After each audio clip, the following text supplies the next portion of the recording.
Hi guys, so the podcast you're about to listen to is all about definitions and the language we use around this behaviour that this podcast series is all about, Capa, or otherwise known as child to parent abuse, child and adolescent to parent violence and aggression, or violence and abuse. There's loads of different terms to describe basically the same types of behaviour. And that's kind of what this podcast is all about, having a little look at the language around it and diving into why it matters, what kind of language we use. We talk about the term abuse itself, whether we think that's helpful or not so helpful. We talk about the importance of all using the same kind of language as professionals and as parents, everyone being on the same page. So we all understand what everyone's talking about and we know how to respond. We spoke about loads of things, basically. And as with all of these conversations, they are conversations, so we cover a lot of ground. We go off on some tangents, but hopefully it's interesting. So this was actually the first one we recorded, and as with the last one, we didn't have a decent mic for Helen yet. I think this one sounds a little bit better. We were experimenting. We were kind of seeing if we could get away with being cheap and not buying another mic. But yeah, this one sounds a little bit better than the last one. But I think after doing these couple of experiments, we're like, nah, we need a mic for Helen. But hopefully you can bear with us because there's some really, really interesting stuff still. So anyway, I hope you enjoy it.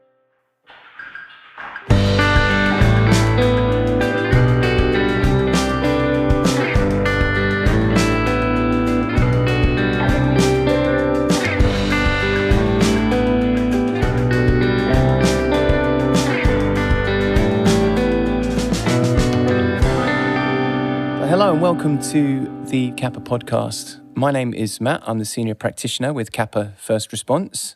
I'm joined also by Jane Griffiths, the CEO and founder of Capa First Response, and Helen Bonnick, the author, expert in the field of, Capa. So I guess a good starting place is Capa, spelt. Well, this is a really important part. How is it spelt? Child and adolescent to parent aggression and violence, CAPVA, or violence and aggression even, Capa, CPA, child to parent abuse. What's our preferred term? What do you guys think? I mean, how do you refer to what we're actually talking about? When I started in 2010, working specifically in this area, which was 12 years ago, is that? Something like that. It was very much termed a child using abusive behaviour and violent behaviour towards a parent. Yeah. So it felt very set that that's what we were talking about. And I remember having a conversation actually with Helen not that long ago, Helen. We were talking about so much has changed in 10 years. And we're having these conversations here and now in 2023, but no doubt so much will change in the next 10 years. So right here, right now, for me, Capa stands for child to parent aggression and or harmful behaviour, because I think that for me helps families understand what this behaviour is and doesn't, create a barrier which sometimes abuse and what abuse means to people and how it can get caught up in the domestic abuse field, which I know is what we're all going to talk about today. Yeah. But just setting my stall out a little bit that it can cause real barriers for families. Yeah, and it's so important, isn't it? The language that you use, that straight away the what it puts you in mind of and how you're going to view the issue. Straight away you bring in the word abuse, and there's a way of looking at it. How about you, Helen? It's a fascinating issue and a question, and there's part of me that thinks we're never going to properly answer this because as soon as we do, the language will have changed again and we'll be using something else. And if I explain what I'm thinking, when I first started looking at the issue at the beginning of 2004, 2005, the term that lots of people were using then was parent abuse. Yeah. But there was other terminology. They would talk about battered parents. We'd talk about the tyrannical child, challenging behaviour. But when I started using the term parent abuse, I was finding that people were misunderstanding what I meant, that they were because it was and still is such a difficult concept. The assumption was that you were talking about parents abusing children. Yeah. And not the other way around. So for me, that's the first lesson, that we have to use language which is very clear in what we're saying and is unambiguous. And so it's understood straight away what we're talking about. And so after that, I went on to talking about child to parent violence and abuse. And that, for me, at that time, made very clear that the parties involved, if you like, the child, and it was the direction of it towards the parent. Yeah. And then there was at that time a long discussion even then about, is it violence, is it abuse? Mm-hmm. All abuse is violent, all violence is abuse. That kind of discussion. And people were saying, well, just put both in.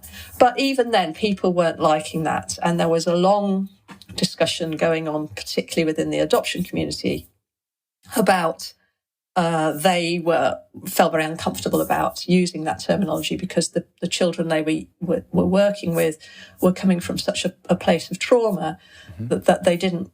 They felt that violence and abuse implied a great deal of intent and didn't recognise the trauma. So they started to develop different terminology. And then we started to come to a situation where people were saying, well, maybe there's two groups of children and one is using intent and one isn't. And you get that kind of splitting, which in itself can be unhelpful because actually the reality is that often children flip from one to another, that sometimes they have intent to harm and sometimes it's much more reactive to what's their pain and the trauma that they've experienced. And children don't fall neatly into one camp because they will have experienced trauma in lots of different ways, or they will have a conduct disorder, let's say, or it's not a binary thing by any means. And then we started having, then in Canada, a group of people in Canada decided to ask parents what they felt it should be called. Mm. And said, this is, we as professionals, we shouldn't be dictating what this is called. This is up to you to decide what it's called. You're experiencing it. Tell us what it feels like. Tell us what you want us to call it. And they came up with the term, and I can't remember what it's called, but they call it AFCCA, I think, and it's about AFCCA. Is that adolescent to family child? I'm going to look that up. I need to look that up. When Jane's talking, I'm going to look that up. And it feels like another mouthful because it's almost a sentence, and it kind of feels like we need something snappy because. Okay, we need the parents on board, we need families on board. They need to be able to tell us as professionals, as academics, what they want us to hear. That's really, really important. But it also needs to be something that professionals can understand, can grasp, can say quickly. We don't want to have a whole sentence every time, which is why we've started working in acronyms and initials all over the place. So many initials now, we don't know what we're doing. But also language changes, and the way we feel about certain words evolves over time. And some words are acceptable to replace other words which have become loaded, and of course. Perhaps are considered insulting or oppressive. So we change the words we use, but over time those words also will become less acceptable. And so I tend to think that we need to have a phrase, a name, which is acceptable to everybody and everybody recognises, because then we can count it, we can hear what people are saying, we know what we're referring to very quickly. But I think it won't ever be set in stone. It will. We have to accept that it will change over time. I think that's completely right, as that's what language does. It evolves, it changes, as we evolve and change. From my viewpoint, there's so many different terms for basically describing the same thing currently at the same time. No, I think one of the things I was going to jump in and say there, Matt, is that for me is what makes it so difficult for parents to relate to, because I think it's so polarized from the professional point of view, isn't it? It's like, should it be abuse? Should it be aggression? What language do we use? What best sums up what we're talking about? And we haven't got it right. We're never going to please everybody. We know that. And it's a very emotive subject. So for me, I think that the danger, or not the danger, that's too strong a word, but for me, the concern is parents aren't connecting with it, so they're not getting support. So we need to figure out something that works, even if, like Helen alludes to, this umbrella term that maybe we're not all particularly happy with, but at least we can recognize it. But I think what we don't want to do, or for me, what's not helpful, is to try to categorize us in an area that doesn't help parents. So I can tell, sorry, I've just looked this up. So AFCCA, aggression towards family or caregivers in childhood and adolescence. And that's what it's been called by a particular group of people in Canada. So it's kind of, so they're happy with the word aggression, which for them, it describes a behaviour, but not in a loaded way about. What do you guys feel about that? I mean, aggression, for me, I agree that I think that's important. That's what parents are seeing. You know, I don't have a problem with the word aggression. It says what it says, doesn't it? I think for me, and again, it's families that we've worked with, it's harder to connect with abuse. It's not saying that it doesn't feel abusive for some family members. Not saying that at all. And particularly those who've lived with domestic abuse, I think people will say, it feels exactly the same. He saw his dad do this, now he's doing that. It feels the same thing. And I'm certainly not suggesting that's not what we don't want to take that away from anybody at all. But for me, that changes the intent behind the behaviour. And it is aggressive behaviour. I think it was Dr. Nikki Rutter, who we had to one of our network events, Matt, just not that long ago, that was talking about, harmful and aggressive behaviours. It's very clear it is harmful because it's harmful to everybody who lives there, including the young person using the behaviour. Yeah, exactly. And it's often aggressive.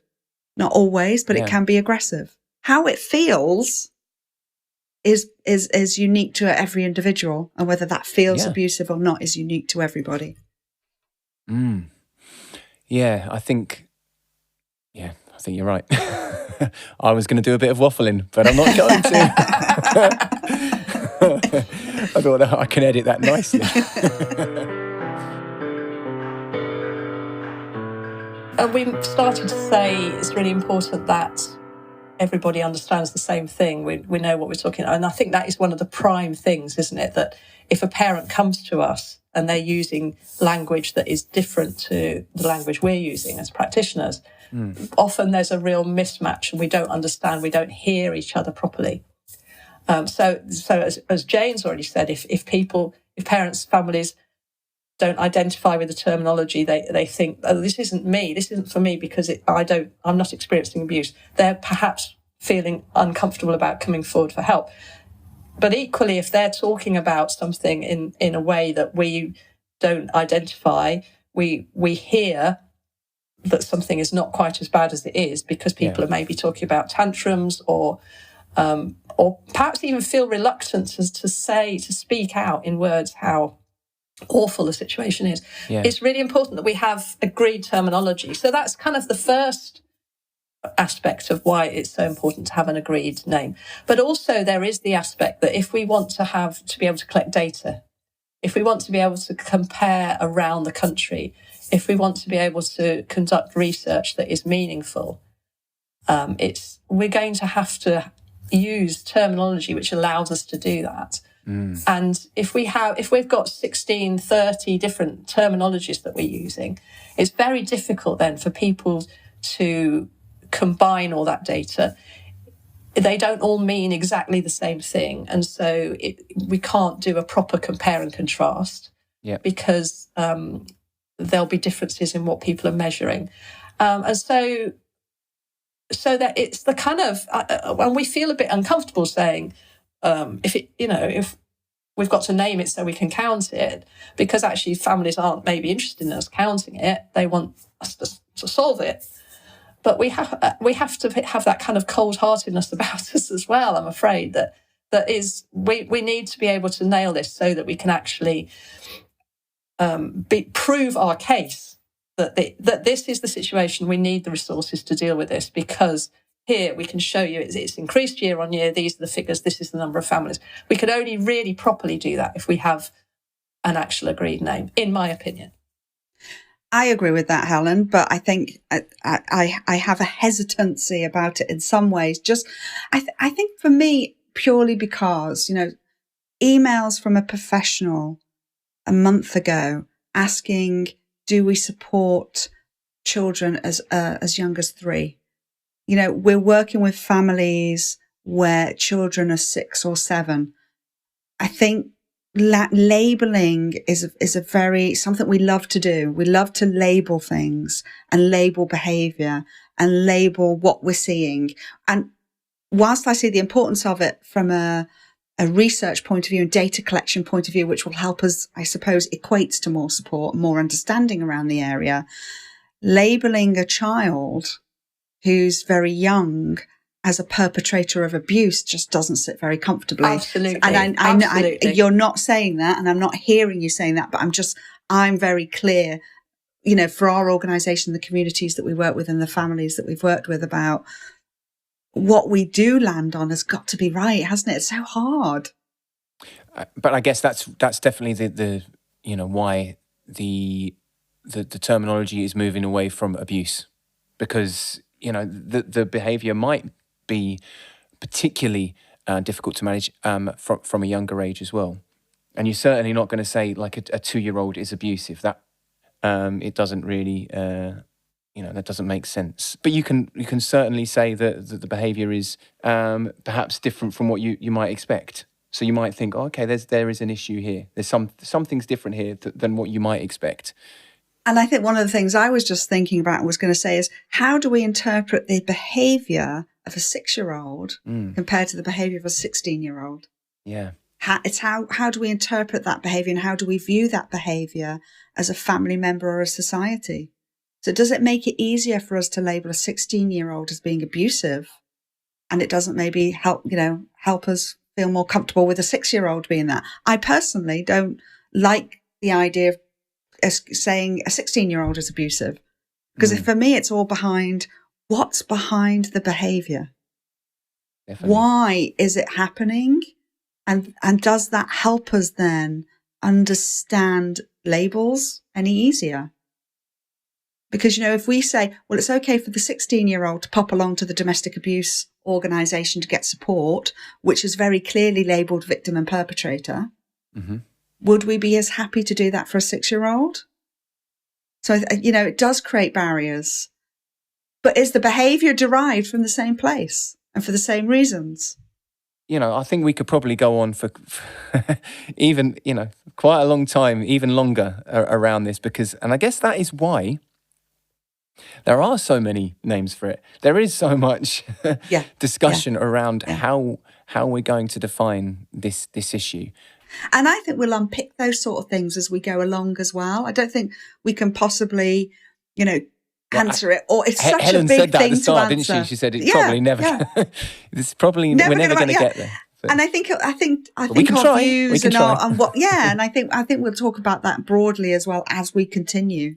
Yeah. Which is why I think having these sessions for us to talk about this, I'm hoping, will be helpful for anybody listening to it, because it is about things changing. It is about discussing it in a way that I'm certainly not sitting here as an expert saying this is what has to happen.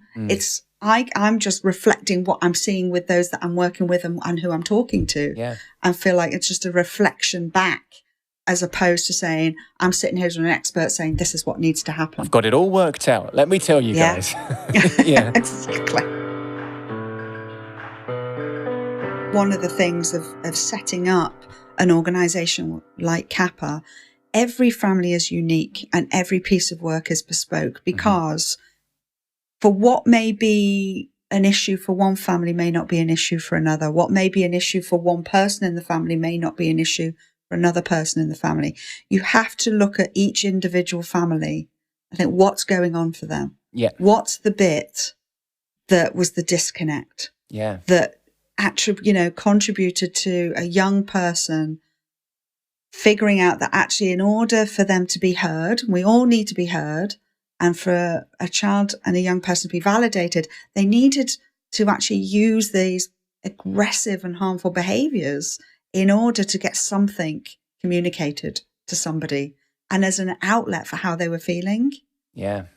And there are similarities within families and similarities in the behaviour. Of course there are, but it's about working with what's in front of you. It's about looking and supporting a family and looking at what's going on for them. What's the networks? What's the history? What's happened? What's led to? And that way is how we can then help support families to change it, I think. Yeah. I think it's so important to be led as well by the families that you work with, as you were saying there. So what's important to you?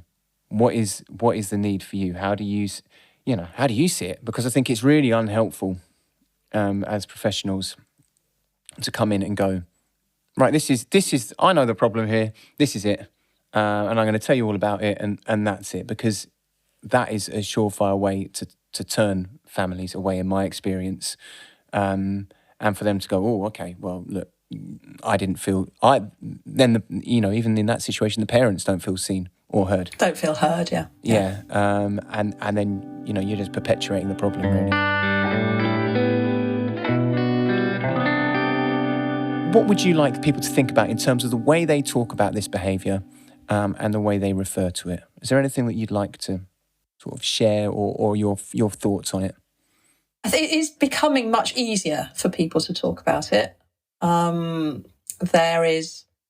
a lot of representation in the media, in mainstream media, articles on the even this week there was something, a terrible situation that was reported on BBC about a family with a 10-year-old girl. And so it is out there, and so that should help us to have the conversations. It should help people to understand that this is a thing in a much more coherent way. Although even as I say that, I guess the way things are reported can impact the way other people understand or think about what's going on. But it has to be good that we're talking about it more. It has to be good that it's out there, that people know that this is a thing that will make it easier for people to come forward. But there are a lot of reasons still why it's difficult to come forward, aren't there? And one of those is to do with what we call it, how we understand what's going on. Yeah.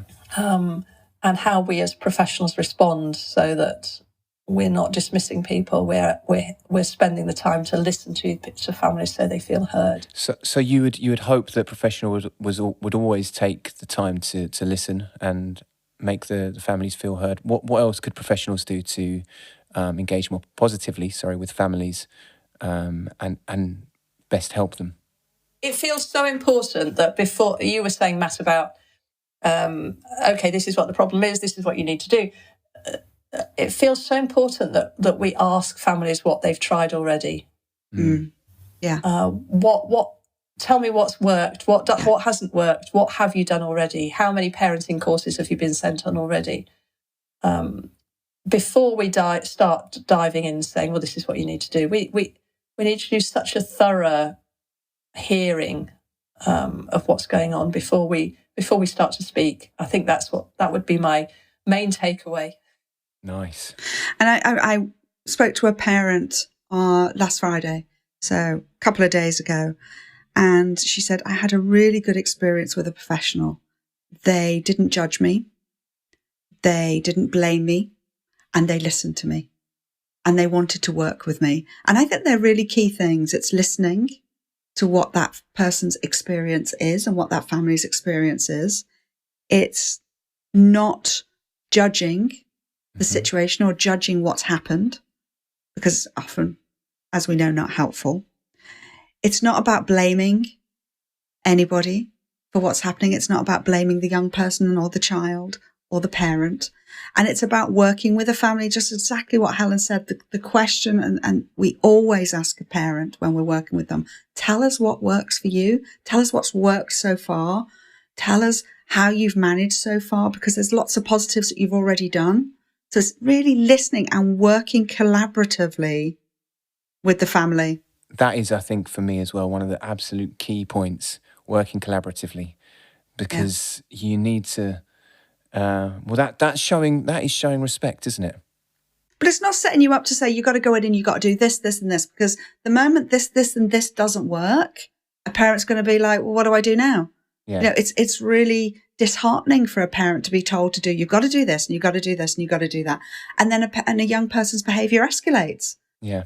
And often parenting courses are all about punitive measures, about your child doesn't come off a computer at 10 o'clock, then you've got to take the computer away. That's going to escalate violence in a lot of families.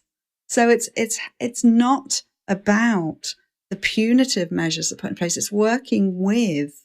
I completely went off track with what I was talking about there. So you have to edit that now. Yeah, you're okay. But I felt really passionate, clearly. Yeah. It's not about telling a parent they've got to have a punitive measure in place, because then a parent can become, it can often fracture the relationship even more. Well, do you know what? I'm not gonna edit that out, because I think it's important to leave it in, Jane, because if we're thinking about overarching ways of looking at this and how we would hope that professionals and parents, I guess, might be able to look at this, I'd really agree with that it's not about just ratcheting up those punitive measures. It's about looking at your relationship and looking at starting to rebuild it.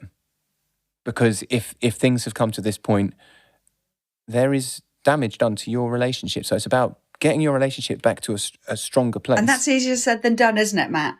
I mean, that's what we spend our working week doing, is talking to parents about that, because it's not that easy. No, it's not that easy. But I think one of the things that I would add is it's kind of using what Helen said, is finding those things that have worked and building on, finding the reasons for hope and bringing that back into focus. Yeah. There is almost always something that has worked. There is almost always something that you can, find hope in. Connect with and find hope in.